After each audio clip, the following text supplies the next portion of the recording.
Veillée d'armes en Crimée. Ce dimanche, un millier d'hommes armés bloquent une unité de garde-côtes ukrainiens près de Simferopol. Ils veulent les contraindre à rendre les armes.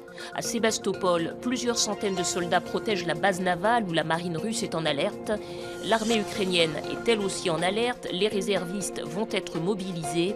L'Ukraine et la Russie s'accusent mutuellement de provocation. Sur le front diplomatique, les Occidentaux tentent d'empêcher une guerre en Crimée, réunion d'urgence au Conseil de sécurité de l'ONU, réunion d'urgence de l'OTAN. La France et la Grande-Bretagne suspendent leur participation aux préparatifs du sommet du G8 à Sotchi, qui se tiendra donc en Russie. Le président Poutine affirme pour sa part le droit de son pays à protéger ses intérêts. Les Chinois rendent hommage aux victimes de l'attaque meurtrière de Kunming, dans le Yunnan.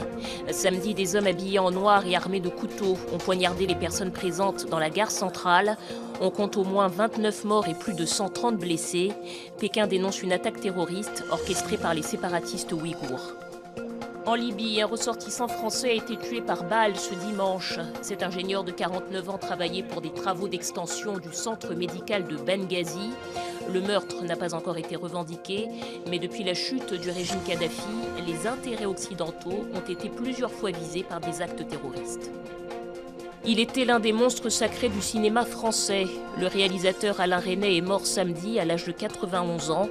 Du documentaire sur l'Holocauste Nuit et brouillard à la comédie musicale On connaît la chanson, Alain Resnais avait signé une trentaine d'œuvres.